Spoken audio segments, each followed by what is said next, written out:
everyone, and we are the matriarchs of Phantom.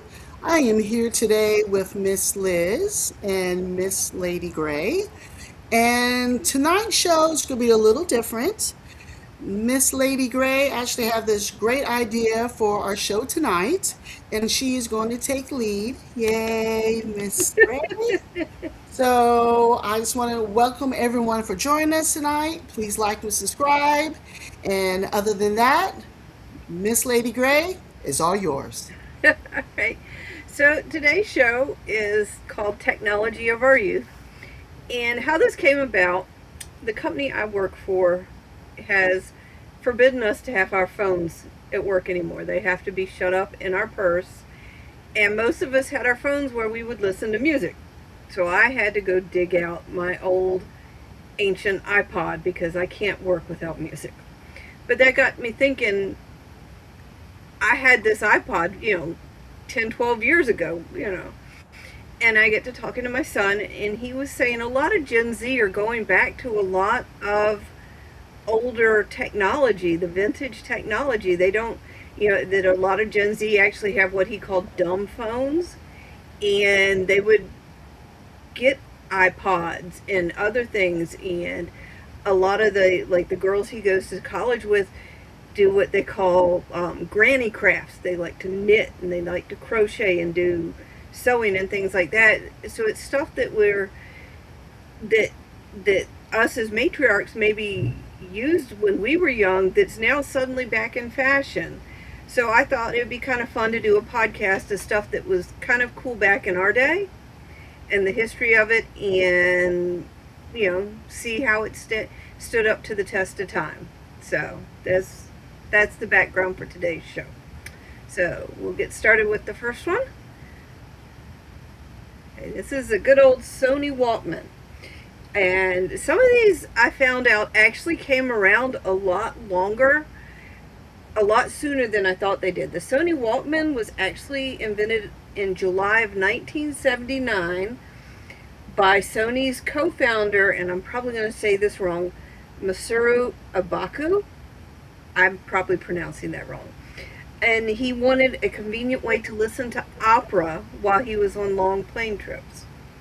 So the engineers at Sony came up with this. So I remember I didn't actually have a Sony Walkman. I had a knockoff one that I got because, the Sony Walkmans were actually pretty expensive. But how about you, Miss Liz? I saw you with the thumbs up. Did you have a Sony Walkman?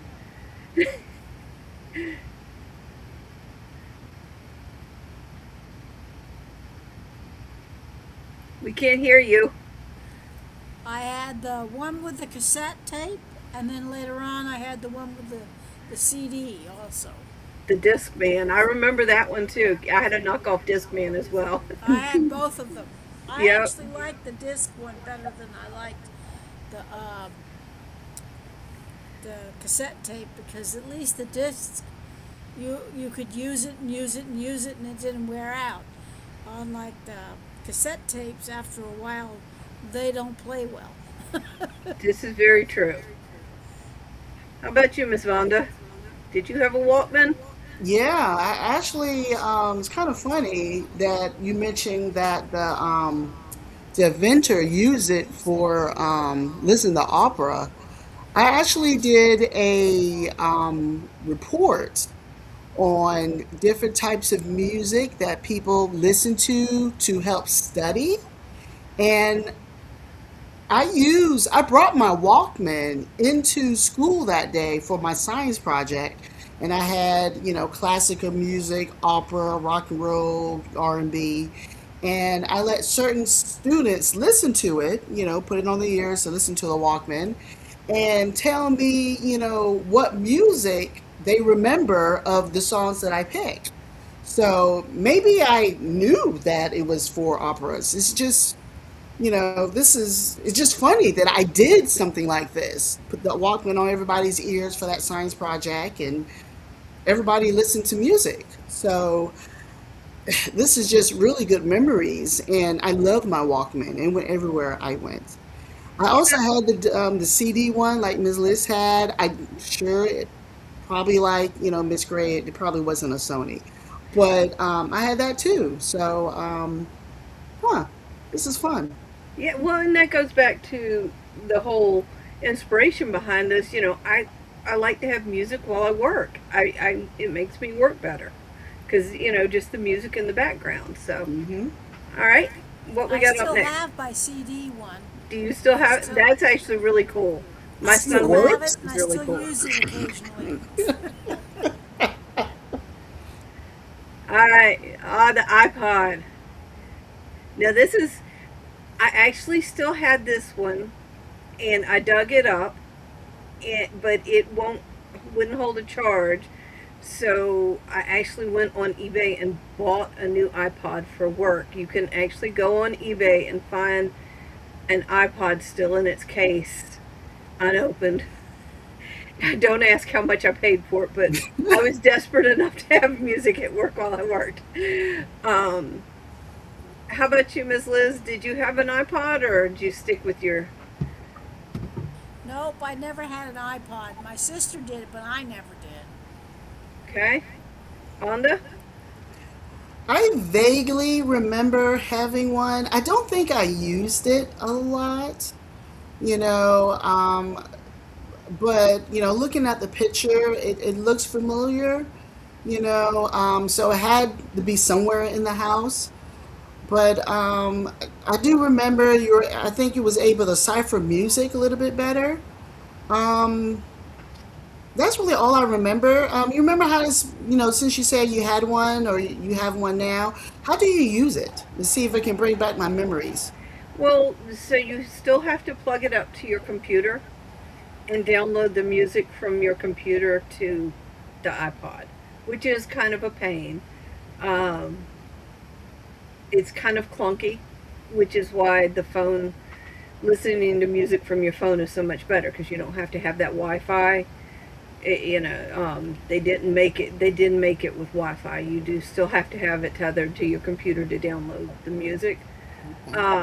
I know they made a lot of knockoffs MP3 type players that look very similar, and I had those over the years as well. But the iPod was the easiest, and you could even watch with the one I have now. You can watch videos and stuff on it if you really wanted to. The screen is like teeny tiny, but you could if you really wanted to. Okay, so I don't remember us really having a computer, but it just looks so familiar. Maybe my husband had one, Yeah. because I know my parents would not know how to put songs on it with the computer, and I'm going to be honest, I still don't know now. So, hmm. Yeah, And I then had you to get my guys, son to yes, hook mine up. huh? They, I had to get my son to hook mine up because I couldn't remember how to either. I had to get Noah to do it for me.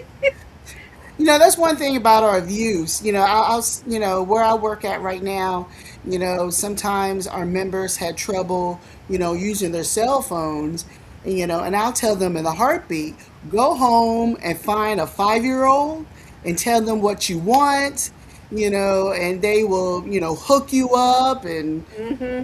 so it's just amazing that our youth now know how to do all this stuff, and I still don't, and it's just, they're definitely smarter than what we were. Oh, absolutely. All right, what we got next? Ah, here we go. The typewriter. And I picked an old typewriter, but so let's see what notes I have on typewriter. The earliest concept of a typewriter was actually in 1714. I Oh, didn't know they went back that far. But the first actual practical typewriter was in 1868 by Christopher Latham Scholes, who invented the typewriter with the QWERTY keyboard. That's the keyboard that we still have today. And what my typing teacher, because yes, I took typing class, like a lot of us did in our youth, what my typing teacher told me was that the keyboard was designed that way so that the the keys didn't get tangled up. It was a certain design so that it made you the most efficient typer possible. Um, I don't I don't know. How about you, Miss Liz? You had the typewriter? Oh yeah. Did you take typing class? I had typing class. I also had one, and I used it. And then I was so glad when they kind of updated it a little bit and made it a little bit easier to use than that old black one. And then uh, later on they did, they had better ones. They updated it as time went by. But yeah, I had one, and I used it, and I used to write, had to do book reports and homework and whatnot on it in high school. Believe me, I know. That's the worst. Whiteout. Yeah. Oh yeah, thank God for the lady that invited White out. How about you, Miss Vonda? I did take the typing class. I think probably with our generation, Lady Gray, I think it was definitely, required. So I really remember doing that. I never had a typewriter like that at home, but I literally remember at school putting the paper in, turning on the little sides there, and, typing it. I know once I got to a certain age, I think it's called like a word processor. I think I kind of had that instead of the normal typewriter, where I was just able to type all my reports at home and somehow took it to school, wherever how I did that part, I don't remember, and was able to do my reports that way. But to this day, I just, da-da-da-da-da-da. I'm not like really good people where they can just close their eyes and say the alphabet, that what go in what row. If I think hard enough, I probably would kind of remember it. But I'm going to be honest, I'm kind of a lazy typist right now. So when I type, I look at the screen. Just the same thing, when I use my cell phone. I use, one finger instead of, like the youth use today, and just drive my kids up the wall. But, I'm old. We'll I have the was fun of being never oldest. very good at typing. I, I even took classes, and then I took. My mom put me through another, yeah, out of school type typing because she said I was a lousy typist, so I had to learn. And I learned enough to pass the class. and I still prefer the hunt, the hunt and peck one, you know, especially when they came out with the better typewriter other than the black one. Mine was blue, and the keyboard, the typing was a lot easier, and and that's the one I always used. I never liked that black one because when we first started, that's what we had, Hmm. and it was a pain in the butt. I liked it when they made it a little bit more user friendly, and I had that one for buku years until they actually finally came out with that word processor, that eventually became our laptop type thing. Yeah. yeah. I remember back when I was typing and I was taking the class. I got up to about 60 words a minute, but I Ooh. was never super great. I Well, that couldn't is super great. I couldn't do it now. I had friends who could do 100 words a minute. That's Um, really good because I never Wow. got that close. Not even yeah, I close. couldn't do it now. But we had, when I went to Thomas Nelson, they had these little things that they would put over your keyboard so you couldn't actually see your hands, and you had to learn to type like that. And anyway, but it's a good skill that suited me well, you Yeah. know. But anyway, so fun with typing class. All right, what you got next, Mark? Record player. And I kind of went back and forth over which picture of the record player to pick because when I was little, I actually had the Mickey Mouse record player, and I almost picked that one, but this one was kind of the more classical looking one, so that's what I went with. Um, Thomas Edison is actually credited with inventing the phonograph in 1877, but it was actually Alexander Graham Bell that came up with the concept of putting the wax on there to actually create the disc. So it was kind of a joint effort. So the record players we kind of know it today is more credited to Graham Bell than actually Edison. Um, it really reached its height of popularity in the 60s and 70s. Um, let's see, due to the high fidelity stereo playback, and let's see, and the portable, where you could actually have them at home. Now, I know my grandmother had one that was not anything what I would call portable. It was a piece of furniture that took two people to lift.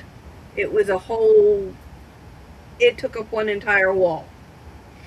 And it was not nearly that small. So, um, yeah, anyway. So, Miss Liz, how about you? You said you had a record player.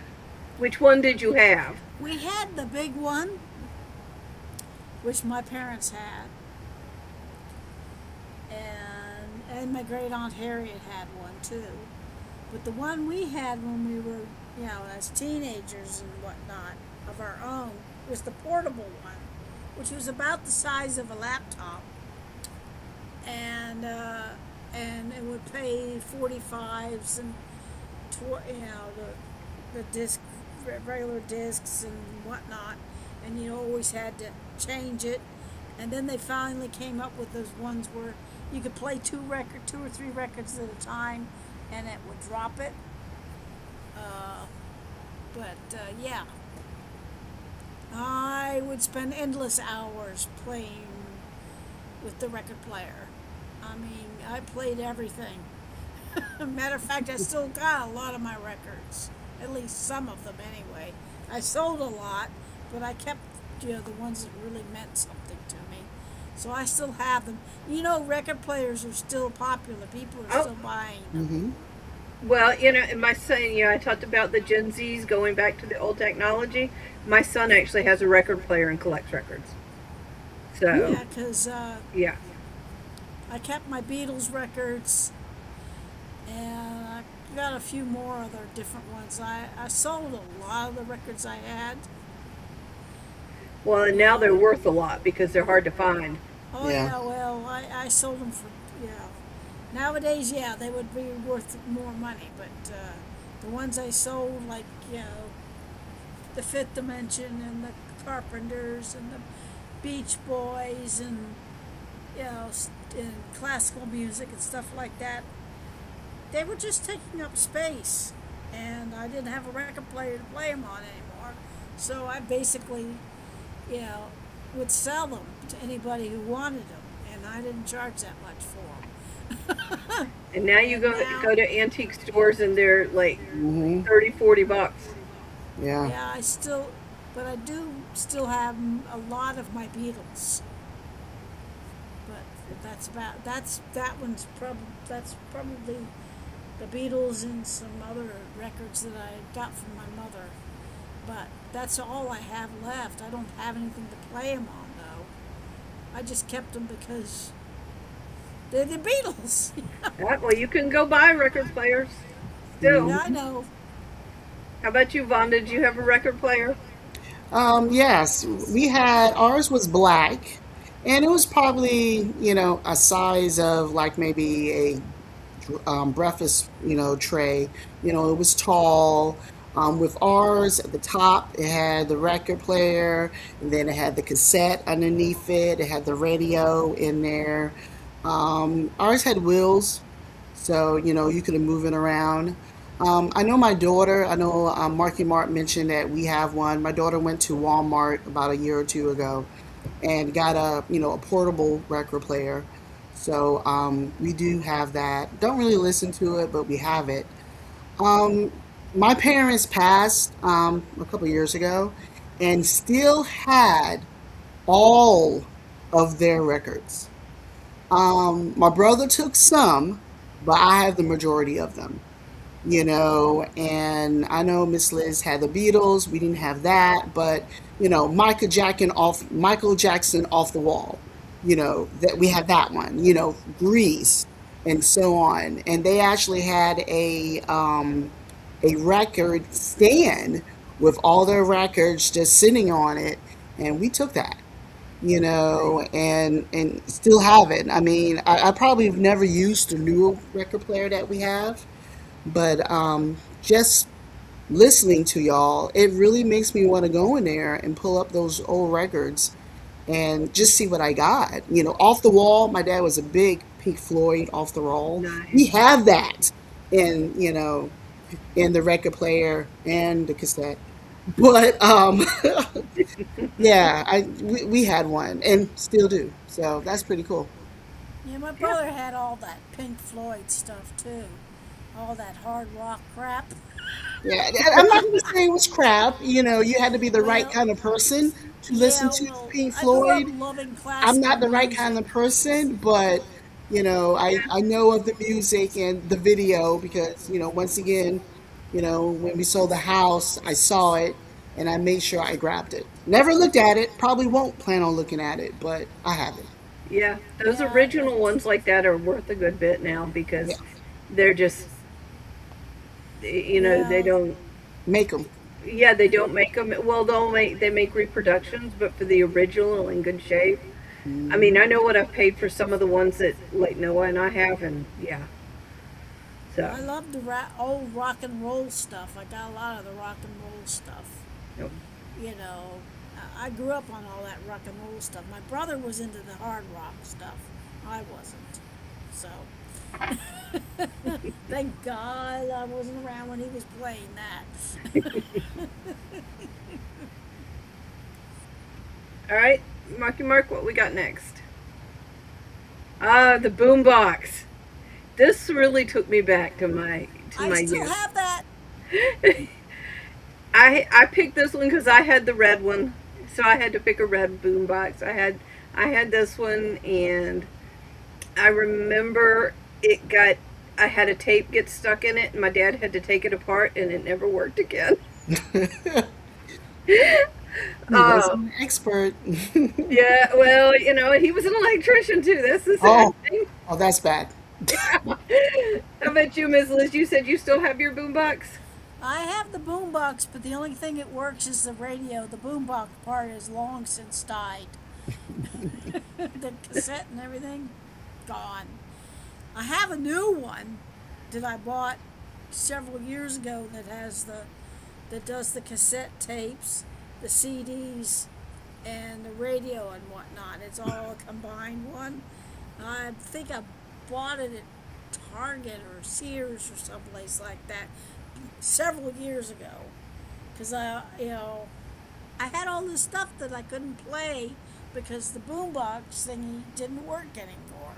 Yeah. So I went out and I didn't pay that much for it, but it's sitting right here in my living room and I can plug anything in it when I want something.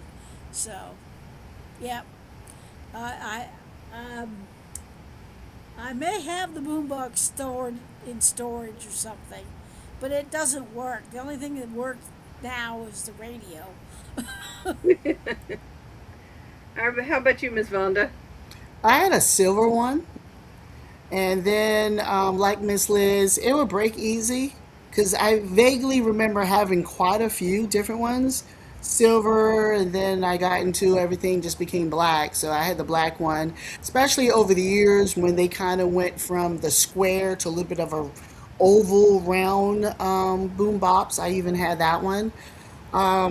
I mean, obviously, I'm not like Ms. Liz. I don't have it anymore, but definitely had one in my room. I think all my siblings had one, and Miss Liz is right. It didn't work long,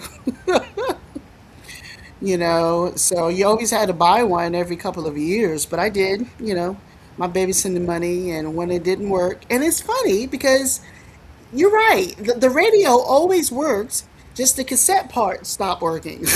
Yep. So maybe that was just something that they did that on purpose for people like me who going to go out and buy another one. You're probably right. Alrighty, what we got next? I had the 8-track cassette tape. This one, I I remember my dad had an 8-track cassette player in his old Volkswagen Bug, and he had. Okay, so this wasn't something I would have used because I was quite young then, but he had the 8-track of Yellow Submarine by the Beatles. And for some reason, I love that so much that I would just play it again, play it again. He finally told me it wore out. He probably threw it out the window going down the road because he was tired of hearing it, if I know my dad. But, yeah, I remember this in my dad's car, the 8-track. Miss Liz, you made a face. No, I don't think we. I think maybe Ed had one downstairs, but in my first car, I had an 8-track player, and my mom's car had an 8-track player, and we used to play the music that way, and it was great. And years later, I know my brother had one in his car because he had a whole stack of them, and somebody broke into his car and stole them, stole all the music, and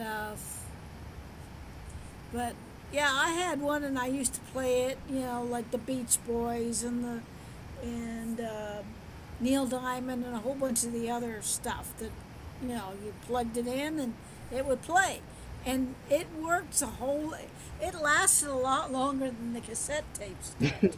They were a lot more durable, you're right. Yeah, but back then it was. I suppose, you know, that's the only thing the guy took. Whoever took it, got into my brother's car and stole his whole collection that he had in the car, and he was Alright. always mad about that.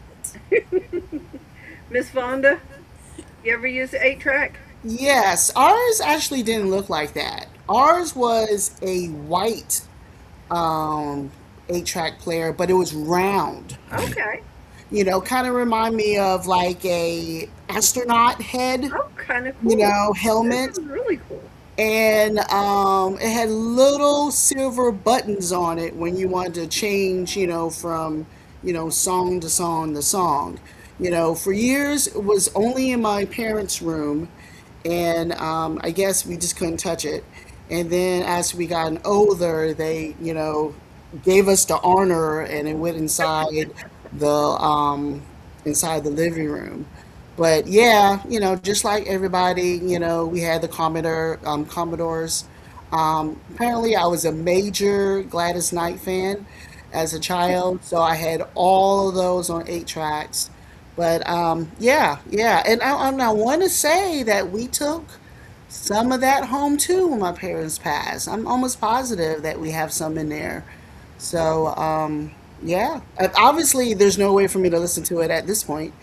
But I guess if I ever needed money, I can probably sell them.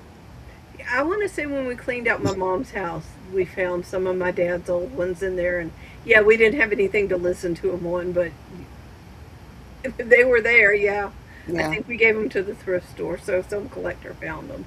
I'm sure. Yep. I think there should be one last picture. Yep. All right. And this is actually one of my sewing machines. So this one's actually in bad shape, so it needs to go to the repair shop. The sewing machine. And this kind of goes back to what my son was saying, the granny crafts that are coming back in style. Um, the knitting and the sewing and the cross stitch and the things like that, the quilting. Um, I know when COVID hit, I must have made 1,000 masks because you couldn't get them at the store. Not everybody knew how to sew. So, Miss Liz, you ever use sewing machine? Take home ec?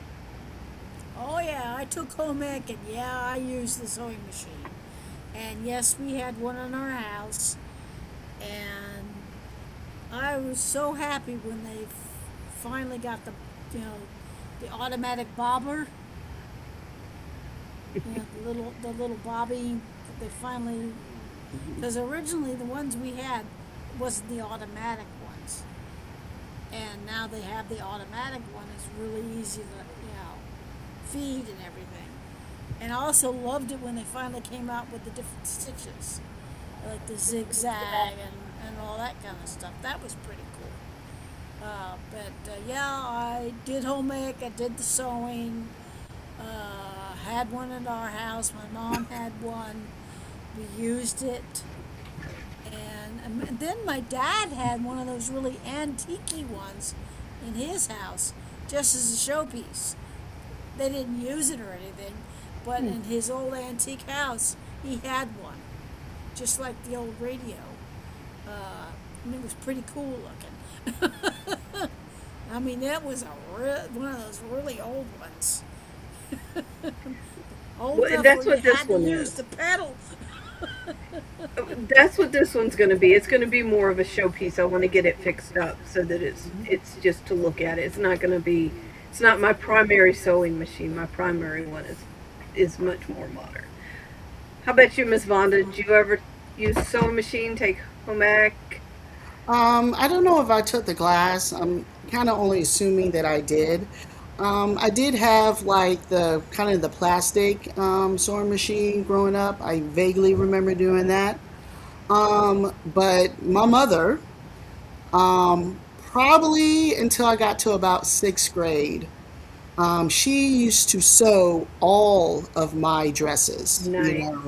I was, tall and skinny. I mean, I have a picture of my third grade class picture, and I was taller than the teacher and wearing a dress that my mom sewed.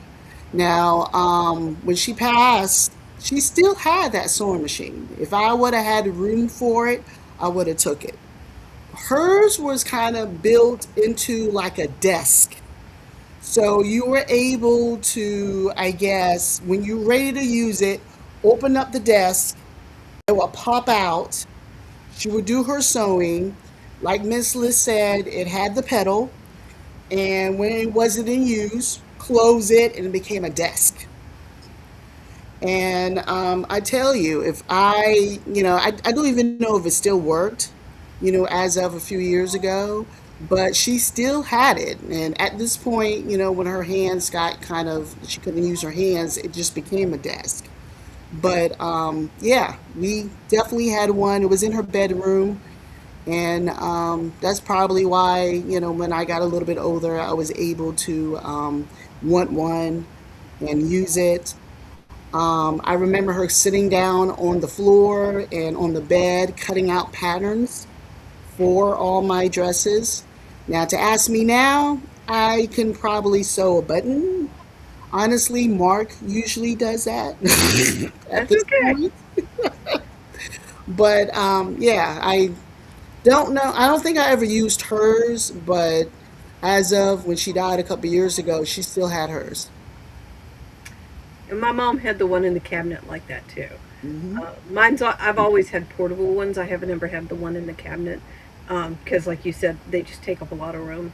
Yeah. Um, but I think that's a dying skill that a lot of people. I mean, I know somebody who had a shirt and they're like, I guess I'll have to throw this one away. And I'm like, why are you throwing it away? And they're like, oh well, the button fell off. And I'm like, well, just sew the button back on. I mean, and of course you wouldn't use the sewing machine for that, but you know, I think that's a skill that's everybody needs. So See, I don't know if I necessarily agree that it is a dying art. I mean, a slower art, because when I've gone to all these conventions, a lot of those people make their own oh, costumes. absolutely, a lot of them And I do. can't see them using a needle and thread. It's definitely a sewing machine. One of my young ladies at my job now, she showed me a costume that she's gonna wear to a black anime convention, I think in August. And I know she has one. So I think if you're into the quirky costumes and want to do it yourself, you're, still using the sewing machine. But the average person, no, I think they're just like Yeah, me and barely can do a button. and that's part of why I learned to sew because it was hard to find costumes that fit me because I'm plus size. So I learned this. I taught myself how to sew. But anyway, well, that's all I had as far as technology of our youth. I know we could probably go on for a lot longer, Hmm. but we're already past a half hour, so I don't want to keep going too long. Um, Miss Liz, is there anything else from your youth that you fondly remember or still maybe even use?